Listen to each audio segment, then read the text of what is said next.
एक समय की बात है, एक महात्मा अपने शिष्य के साथ घूमने के लिए निकले। महात्मा को इधर उधर की बातें करना बिल्कुल भी पसंद नहीं था।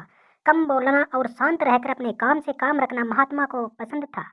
लेकिन उनका शिष्य बड़ा बातूनी था। वह सारा दिन इधर उधर की बातें ही किया करता था और दूसरों की बातों में उससे बहुत आनंद आता था।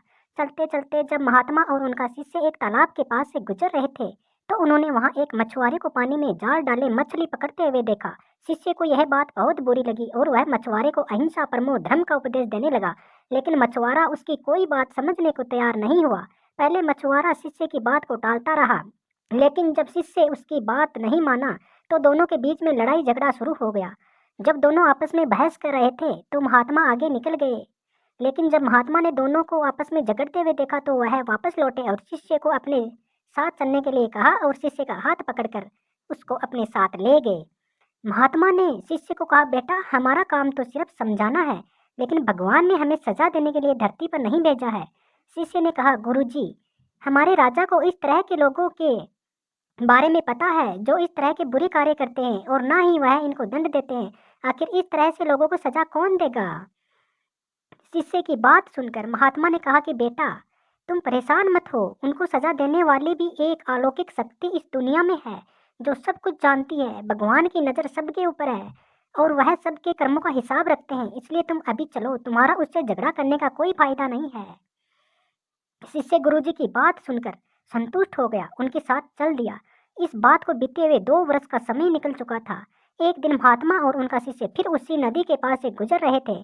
शिष्य भी 2 साल पहले वाली मछुआरे वाली घटना भूल चुका था। वहां उन्होंने एक घायल सांप को देखा जो बहुत परेशानी में था। उस सांप को हजारों चींटियां नोच नोच कर खा रही थी। शिष्य ने यह दृश्य देखा तो उसका दिल करुणा से भर गया। उससे यह सब देखा नहीं गया। वह सांप को बचाने के लिए जाने ही लगा था कि महात्मा ने उसका हाथ पकड़ लिया और उसको जाने से मना कर दिया। शिष्य ने गुरु से पूछा, आप मुझे सांप को बचाने के लिए क्यों नहीं जाने देते रहे हैं? महात्मा ने कहा, इस सांप को अपने कर्मों का फल भोगने दो। अगर तुमने इसको बचाने की कोशिश की तो इस बेचारे को अगले जन्म में फिर यह दुख भोगने पड़ेंगे, क्योंकि कर्म का फल सभी को भोगना पड़ता है।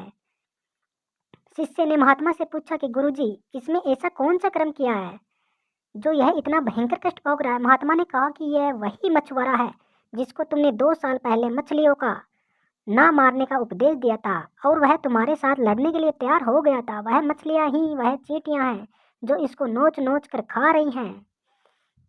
शिष्य महात्मा की बात सुनकर हैरान हो गया और उसने महात्मा से पूछा कि गुरुजी, यह तो बड़ा ही अजीब सा न्याय है। महात्मा ने कहा, बेटा, इस दुनिया में स्वर्ग और नरक के सारे दृश्य मौजूद हैं। तुम्हें इस धरती पर हर जगह ईश्वर के न्याय के नमूने को देखने को मिल सकते हैं। इसलिए अपने कर्म को हमेशा याद रखना चाहिए, क्योंकि सच यही है, जो हम करेंगे वह एक दिन हमें भोगना ही पड़ेगा। महात्मा ने कहा कि हमारे जीवन का हर पल बहुत ही कीमती है, इसलिए इस जीवन को बुरे कर्म करके बर्बाद नहीं करना चाहिए। शिष्य को गुरु की बात समझ में आ गई। शिक्षा। दोस्तों, यदि हम अपने जीवन में बहुत ज़्यादा अच्छे कर्म करते हैं तो उसी के फलस्वरूप भगवान हमारे साथ न्याय करेंगे। इसलिए हमें जीवन में हमेशा अच्छे कर्म करने चाहिए। धन्यवाद दोस्तों। अगर आपको कहानी अच्छी लगी हो तो लाइक और शेयर जरूर कीजिए।